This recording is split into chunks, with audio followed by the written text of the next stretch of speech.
Wan, nanti kamu lanjut di mana? Belum tahu nih, Man.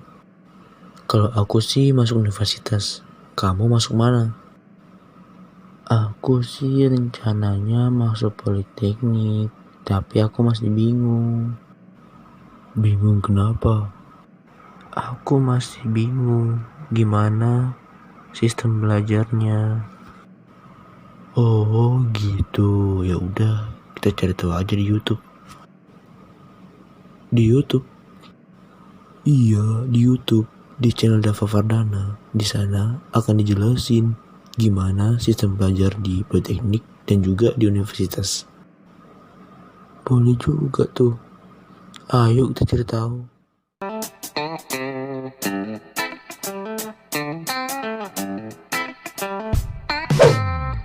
Hai gengs, pasti kalian bingung apa perbedaannya politeknik dan universitas? Iya nih, bingung apa ya perbedaan politeknik dan universitas?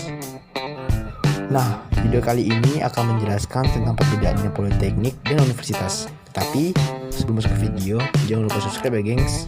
Oke, kita langsung ke video. Check this out.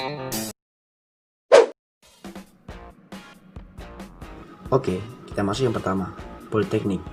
Politeknik dalam pendidikan di Indonesia merupakan salah satu bentuk perguruan tinggi. Selain akademi, politeknik menyelenggarakan pendidikan vokasi dalam sejumlah bidang pengetahuan khusus.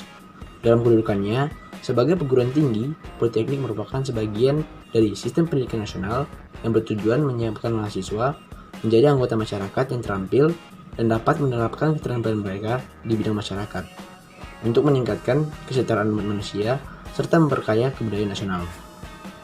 Di politeknik, ada macam-macam jenjang pendidikan. Yang pertama, ada diploma 1 atau D1. Yang kedua, ada diploma 2 atau D2. Yang ketiga, ada diploma 3 atau D3. Dan yang keempat, ada diploma 4 atau D4. Ingat ya gengs, jangan lupa subscribe. Oke, yang pertama adalah program pendidikan diploma 1 atau D1.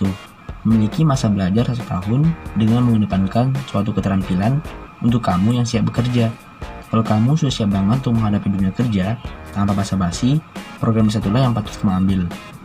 Untuk program D1, nggak butuh waktu lama kok. Cukup setahun aja, alias 2 semester. Maka kamu bisa dipastikan langsung bisa mendapat gelar AP atau ahli pratama. Contoh program studi D1 adalah Kebendaharaan Negara di Politeknik Keuangan Negara. Oke, kita lanjut yang kedua. Program Pendidikan Diploma 2 atau D2 memiliki masa belajar 2 tahun dengan praktik dan teori yang tentunya lebih banyak ketimbang D1.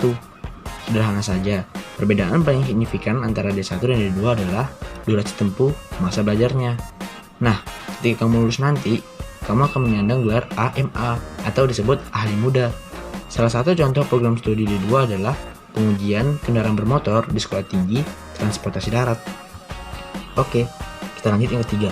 Program Pendidikan Diploma 3 atau D3 bisa dibilang adalah yang paling diminati karena durasi tempuh dan program pendidikannya dinilai cukup untuk siap bekerja. Durasi tempuh program studi D3 adalah 3 tahun. Dengan pilihan program studi yang menarik dan beragam membuat program studi D3 ramai peminat. Nah, dengan program studi D3 ini, setelah lulus nanti, kamu akan meraih gelar AMD atau disebut juga ahli media. Dan tentu saja, kamu akan menjadi lulusan yang siap bekerja dan siap bersaing di kancah profesional. Oke, kita masuk yang keempat, yaitu program pendidikan diploma 4 atau D4. Lebih banyak mempelajari ilmu praktik ketimbang ilmu teori. Program diploma 4 atau D4 menempuh masa pendidikan 4 tahun, hampir sama dengan S1. Program pendidikan D4 lebih banyak mempelajari ilmu praktik atau terapan dibanding ilmu teori. Nggak heran, kalau lulusan program pendidikan ini seringkali disebut sarjana terapan. Setelah lulus nanti, kamu akan mendapatkan gelar SST, yaitu Sarjana Sains Terapan. Salah satu contoh program pendidikan D4 adalah seperti Teknik Pengolahan dan Pemeliharaan Infrastruktur Sipil di Universitas Gadjah Mada. Oke, sekarang kita masuk ke universitas. Apa itu universitas? Universitas adalah suatu institusi pendidikan tinggi dan penelitian yang memberikan gelar akademik dalam berbagai bidang. Sebuah universitas menyediakan pendidikan sarjana dan pascasarjana. Nah, sekarang kita masuk ke jenjang pendidikan di universitas. Jenjang pendidikan di universitas adalah pendidikan strata 1 atau S1. Lebih mengedepankan ilmu teori ketimbang ilmu praktik. Untuk kamu yang lebih mengutamakan ilmu teori, wah cocok banget nih masuk universitas. Perbandingannya adalah 60% teori dan 40%-nya adalah ilmu praktik. Dan ketika kamu lulus nanti, kamu akan mendapatkan gelar S1 atau strata 1 di bidang kamu. Oke, kita masuk ke perbedaannya. Apa sih perbedaan universitas dan politeknik itu? Nah, perbedaannya adalah politeknik lebih mempersiapkan mahasiswa mereka ke bidang keterampilan untuk siap bekerja dan menerapkan keterampilan mereka di bidang masyarakat.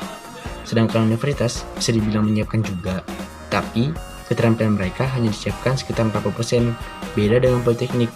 Oleh karena itu, politeknik sering disebut institusi pendidikan yang menyiapkan mahasiswa untuk siap bekerja. Nah, itulah perbedaannya.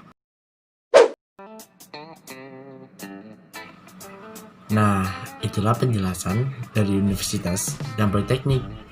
Bagi kalian yang menyukai video ini, jangan lupa klik like, komen, dan subscribe ya gengs. Serta bagikanlah video ini ke teman-teman kalian. Terima kasih ya gengs atas subscribe-nya, karena dengan subscribe kalian dapat membangun channel ini bersama-sama.